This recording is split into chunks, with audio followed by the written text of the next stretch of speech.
What's up, YouTube? So the Miami Dolphins drafted Erik Ezukanma, wide receiver from Texas Tech.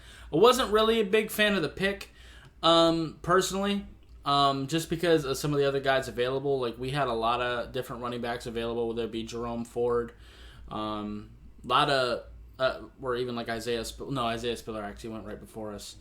But there was a lot of running backs available. I think there was a lot of better receivers available if that's really the route we wanted to go. There was a couple guards available that I think could have been solid. So I wasn't really a massive fan of the pick, but he is a solid player. So I'll get into his analysis. So he's 6'2" and 209 pounds. I actually hadn't watched him before the draft. I actually just had to go watch his film. But he is a solid contested catch guy that can be good versus zone coverage for sure. High points the ball well, pretty good at slants and curls and stuff like that. Not a crazy route runner, not a very big route tree. But he does high point the ball well. It gets contested catches really well too. But he does have some issues with getting focus drops on some of the easier catches. But from what I've understood, I did reach out to a couple people I know at Texas Tech. I'm not going to name names. But it sounds like he's a pretty good leader as well and a great locker room guy. And you can see the effort on, play in, play out. He's always fighting for extra yards. And he is a pretty good yak guy because of that. One thing I noticed, too, is their quarterback threw a horrendous interception. Like, it was a horrible decision that the quarterback had made.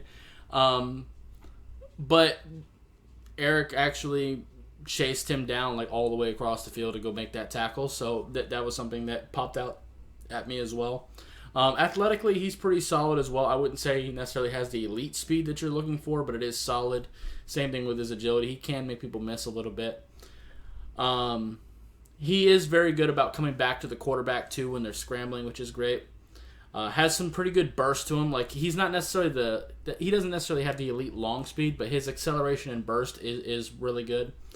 And he's also pretty strong, and he uses that to get yak. I think he can definitely be someone who can be an extension of the run, where he can do some end-around stuff and stuff like that, which makes sense because I think that's going to be a big part of the offense.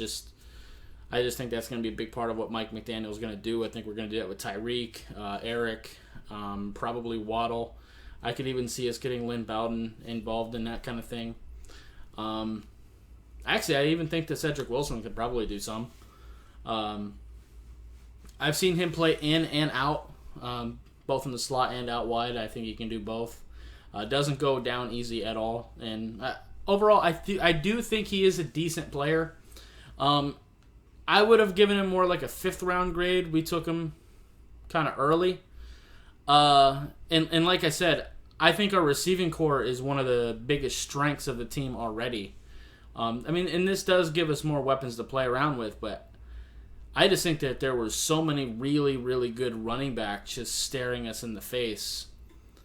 I'm not really a massive fan of the pick, but the player himself is solid. So we are still getting a decent player. So anyway, that's going to do it for this video. If you liked it, I appreciate hitting that like button. Have any questions or comments in the comments down below. Subscribe if you haven't already, and I'll see you next time. Bye, guys.